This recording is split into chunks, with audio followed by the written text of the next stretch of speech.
Et bonjour à tous, je suis ravie de vous retrouver pour un nouveau point lecture et je vais vous présenter les 4 lectures des 2 dernières semaines. Alors je vais commencer par un roman que j'ai lu, donc il s'agit de Elena de Jérémy Fell aux éditions Rivage.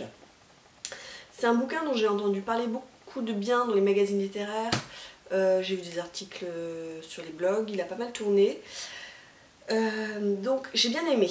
Jérémy Fell ici c'est un jeune auteur français qui écrit d'une manière assez particulière, dans le sens où il écrit à la manière, je dirais, même si ça se dit pas trop, américaine. Il nous offre ici un thriller et ça marche drôlement bien. Alors je vais vous faire un peu le pitch du bouquin. Donc ici on suit 3 personnages, 4 personnages, 3 personnages. Donc Hayley. Donc Hayley c'est le prototype de la fille américaine, vous avez tous vu ça dans les séries, donc la fille superficielle, etc.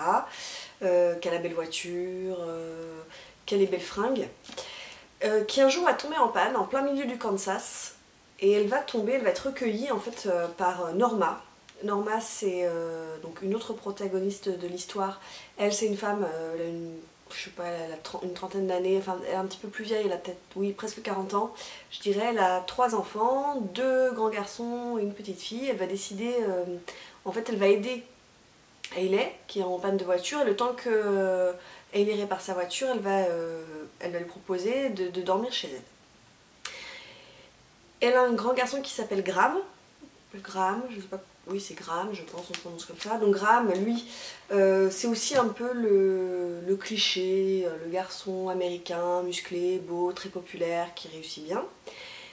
Et elle a un deuxième fils, qui s'appelle Tommy, qui a 17 ans. Et Tommy, lui, il va plus à l'école, parce qu'il a été exclu de l'école parce qu'il était violent. Et puis, il travaille dans une petite épicerie. Et en fait, Tommy, on sent qu'il y a un problème chez ce garçon. On décèle rapidement qu'il y a un gros souci psy, parce que déjà la première scène, je vous gâche rien, il torture un animal par exemple, donc on sent que c'est bien un psychopathe en puissance, voilà. Et Tommy va flasher sur Hayley, donc cette jeune fille qui a été recueillie le temps d'une soirée. Il va se passer un truc horrible, donc âme sensible quand même s'abstenir, parce qu'il y a une histoire de viol là-dedans. Donc je sais qu'il y a des lectrices, des lecteurs qui sont assez sensibles sur le sujet, donc je vous préviens. Et de là va s'enchaîner toute une cascade d'événements. C'est-à-dire que Tommy viole Hayley, vous avez compris. Et à partir de là, Norma, qui est la mère en fait de Tommy, va tout faire pour protéger son garçon. En fait, on a des points de vue qui sont racontés, donc on a le point de vue de Tommy, on a le point de vue de Norma, on a celui de Graham et on a celui d'Hayley. Donc on est tour à tour dans la peau du bourreau, tour à tour dans la peau de la victime ou dans la peau de celui qui regarde. C'est hallucinant. Ça fait 700 pages je crois, non peut-être pas. Oui, ça fait 733 pages très exactement. Je vous assure, on les voit pas passer. C'est vraiment un bouquin, moi je le conseille. Alors j'ai pas eu peur, moi j'ai eu souvent les avis où les gens étaient pas terrifiés mais avaient éprouvé de la peur. Moi j'ai pas eu peur, mais il y a quand même une tension, c'est haletant et c'est un super bouquin. Le seul truc qui m'a déçu, c'est le titre, Elena. On comprend vraiment à la toute fin qui est Elena. Alors moi j'ai fait plein de suppositions, j'étais toujours à côté de la plaque. Et je trouve pas... Parce qu'en fait dans la 4e de couverture, on vous fait le pitch et à la fin on vous dit « Et il y a Elena, 3 petits points ». Donc je m'attendais, je me dis Elena, c'est un personnage principal qui va arriver, un personnage crucial de l'histoire. Et en fait c'est le seul truc quoi. Je trouve qu'en fait dans la 4e de couverture ils auraient pas dû mettre ça, parce que moi je m'attendais à une fin époustouflante sur ce personnage d'Elena. Mais en fait, c'est un peu... j'ai été un peu déçue là-dessus. Donc ça, je recommande. Ensuite, j'ai lu... Alors c'est un service presse, des éditions Inis, que je ne connaissais pas. Et en fait, c'est des éditions assez récentes qui publient surtout de la littérature japonaise. Et là, il publie un auteur... alors il est français, mais d'origine chinoise. Donc c'est Pa Ming-chiu. Je pense que ça se prononce comme ça. Et c'est Cette nuit. Alors c'est un bouquin clairement pour les ados, je dirais 14-15 ans. En fait, on suit S, donc il se fait appeler S, c'est son surnom, qui est très copain avec Mulot, pareil c'est son surnom, et Marie, une fille de leur classe. Et en fait ils vont faire le pari de faire le mur une nuit. Donc ils vont se retrouver tous les trois, d'abord devant le collège, et puis ils se disent on est quand même enfermés au collège toute la semaine, on y retourne un samedi soir alors qu'on fait le mur. Et en fait ils vont s'approcher d'un terrain vague. Et à partir de là il va leur arriver des... Je peux pas dire qu'il leur arrive vraiment des aventures, en fait il leur arrive rien de fou, mais en fait c'est trois ados qui découvrent la liberté, qui découvrent le fait de sortir la nuit sans les adultes et qui vont se faire peur tout seuls. Et ils vont aller repousser un peu les limites de leur peur. Il y a une histoire d'amour qui va se nouer entre S et Marie, où on le sait très vite. Mais je trouve que il se passe pas des tonnes de choses, il n'y a pas des aventures de folie. Mais je trouve que l'auteur il est très juste. La manière dont il parle, dont il raconte l'adolescence, le premier émoi amoureux, la sensation qu'on est invincible, le fait de prendre des risques. Je trouve que ça sonnait très juste. Moi j'ai retrouvé plein de choses que j'ai pu vivre quand j'étais ado. Et je trouve que c'était chouette, c'est assez poétique. Il nous entraîne dans son univers et on sent vraiment que cet auteur il a encore gardé son âme d'adolescent. C'est pas péjoratif hein, ce que je dis, mais dans le sens où il nous fait vivre vraiment les émotions comme on peut les ressentir quand on est ado, c'est-à-dire on ressent tout à 200%. Et je trouve que c'est vraiment une jolie petite histoire que je vous conseille également. Et ensuite je me suis plongée dans un énorme pavé qui m'a tenu une bonne semaine. Donc ça c'est Piketty Bookin qui l'avait recommandé sur son blog, sur sa chaîne pardon.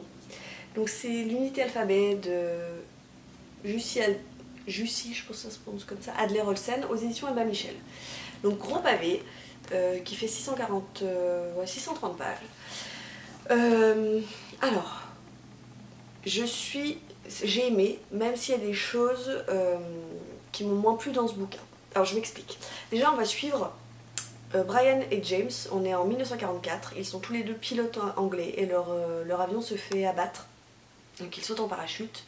Et pour échapper aux nazis, pour échapper à la milice allemande, ils voient passer, on est en Allemagne, il neige, il fait froid, c'est la nuit, ils voient passer un train sanitaire, un train de la Croix-Rouge en fait. Et c'est leur chance d'échapper à la mort, donc ils entrent dans ce train. Et en fait ils se rendent compte que ce train est en train de transporter, donc rapatrie en fait, du front de l'Est vers l'Allemagne, des blessés allemands, et ce sont des hauts gradés allemands, donc des généraux, etc., des colonels, tout ce que vous pouvez imaginer. Et ce qui est intéressant, c'est que tous ces personnages, donc tous ces blessés, en fait, sont devenus plus ou moins fous, parce que soit ils sont complètement hagards, apathiques, soit ils sont dans le coma, ou ils parlent pas. Et James et Brian vont balancer deux types par la fenêtre, deux types, soit il y en a un qui est mort et il y en a un qui est mourant. Ils vont prendre leur place et se faire passer, du coup, ils vont simuler la folie pour se faire passer pour des hauts gradés allemands. Et ils vont être internés dans un hôpital réservé à ces malades mentaux. Alors ils ont de la chance entre guillemets parce que les malades mentaux, je vous l'apprends pas, mais pendant la Seconde Guerre mondiale, la politique allemande c'était de les tuer. Là, en fait, comme ce sont des hauts gradés de l'armée, on essaie de les remettre sur pied pour qu'ils repartent au front. Sauf qu'en fait, on est en 44. Les Allemands sentent quand même que la victoire, c'est pas vraiment pour eux. Et donc, parmi les fous, il y a des simulateurs, dont font partie d'ailleurs Brian et James. Et donc, Brian et James, ils vont devoir faire deux choses incroyables, c'est-à-dire jouer jusqu'au bout leur rôle de fou, et deuxièmement, essayer de trouver une solution pour s'évader. Ça, c'est la première partie du bouquin, que je trouve très intéressante, jusqu'à un moment où je trouve que ça tourne en rond. C'est un peu poussif de temps en temps, je trouve que c'est un peu répétitif. Et je me suis un petit peu lassée. Bien heureusement, il y a la deuxième partie, la seconde partie du roman qui arrive. Et là, on est en 1972. On retrouve Ryan, qui a réussi à s'échapper, donc, et qui a laissé James. Enfin, je vous spoil pas, hein, parce que ça, c'est tout dans la quatrième de couverture, donc il suffit de lire et vous le savez. Et en fait, il est rongé par le remords. Et il va se rendre en Allemagne, donc en 1972, pendant les Jeux Olympiques de Munich, pour aller chercher James, pour retrouver James, ou en tout cas savoir s'il est mort, s'il est toujours vivant. Et là, on bascule du roman historique au thriller, à l'enquête policière, et j'ai nettement beaucoup plus aimé cette seconde partie qui est beaucoup plus dynamique parce qu'en fait Brian il va mener son histoire à terme, et il va essayer, comme une enquête policière, hein, il va relever les indices, il va faire des filatures.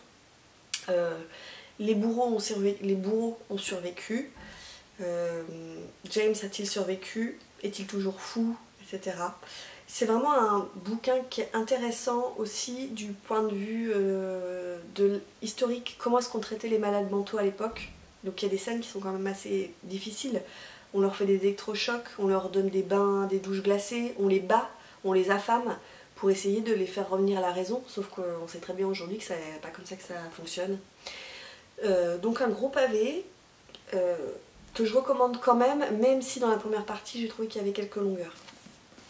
Et enfin je termine ce point lecture avec le dernier bouquin. Donc là je change complètement de sujet. C'est Quand souffle le vent du Nord de Daniel Glatauer, je pense que ça se prononce comme ça, que j'ai lu. Donc c'est le dernier bouquin que j'ai lu dans mon Pumpkin Hunton Challenge. C'était dans la catégorie Pomme au four et tasse de thé, donc un roman cocooning. Et là, c'est clairement le cas, c'est une romance. Alors ce bouquin, je l'ai eu, pour la petite histoire, chez mon libraire. Normalement, c'est livre offert pour 2 livres de poche achetés. Bon, moi j'avais acheté un bouquin et la libraire était sympa, elle me l'a filé. Ouais, je suis pas fait pour la romance, quoi. Je trouve ça toujours cucu, toujours né. Alors le principe était quand même pas mal, c'est-à-dire que on a 2 personnages, Emma et Léo. Et Emma un jour se trompe dans son adresse mail. Elle veut résilier un abonnement à un magazine, elle se trompe dans son adresse mail, elle fait une faute de frappe et ça l'envoie à un certain Léo Like. Et après cette erreur, les personnages vont donc s'écrire. Et donc va naître une histoire d'abord, donc c'est un roman épistolaire, hein, une histoire épistolaire, ils vont se raconter un peu leur vie. Et puis de fil en aiguille, bah, forcément ce qui devait arriver va arriver, ils vont tomber amoureux. Je vais pas m'étaler sur ce bouquin parce que bon, je l'ai lu déjà très vite, ça c'est l'avantage, c'est que vous avez des pages, j'essaie de vous trouver par exemple ce genre de page, ça se lit en 30 secondes. En fait j'ai pas trouvé ça très emballant comme histoire d'amour, je vois pas très bien ce que Léo trouve à Emma, moi je la trouve pas très intéressante, je trouve pas qu'elle ait beaucoup d'humour. Voilà, moi je trouve pas que... En fait, ce que j'ai pas compris, là où j'ai été hermétique dans ce roman, peut-être que vous dans les commentaires vous allez me dire que vous avez adoré au contraire, moi je vois pas ce qui se trouve l'un à l'autre. Voilà, je vois pas ce que Emma trouve à Léo d'intéressant et je vois pas ce que Léo trouve à Emma d'intéressant. En plus, Emma elle est mariée, elle a des enfants. Donc elle sait très bien à un moment donné que bah, si elle continue sa relation, ce sera adultère, mais elle fait un peu l'autruche quoi. Donc ça j'ai eu du mal avec ça quoi, parce que la fille elle est mariée, bon chacun fait ce qu'il veut de sa vie, ça me regarde pas, mais ce que j'aime pas c'est qu'elle fait l'autruche, elle fait oui on continue à s'écrire mais oh, ça va rester entre nous très platonique, très prude, alors que elle crève d'envie en fait de coucher avec Léo. Donc j'ai pas très bien compris pourquoi il y avait ce double discours, pourquoi elle se ment à elle-même, c'est pas très cohérent. Donc je passe vite, heureusement j'ai d'autres livres qui m'attendent dans ma palle, et ça confirme le fait que je n'achète jamais de romance parce que je n'aime pas la romance. C'en est fini pour ce point lecture, j'espère que je vous ai fait découvrir des titres, que je vous aurai donné envie de lire ces titres-là. Dites-moi en commentaire si vous avez lu ces bouquins, si vous avez envie de les lire, si vous avez des avis complètement différents par rapport aux miens, notamment pour le dernier livre, Quand souffle le vent du Nord. Je vous retrouve bientôt en vidéo pour vous parler de ma palle du Call Challenge Winter, qui a lieu du 1er décembre au 31 décembre, me semble-t-il. En attendant, je vous souhaite de très bonnes lectures. Et puis je vous dis à très bientôt pour une prochaine vidéo. Ciao!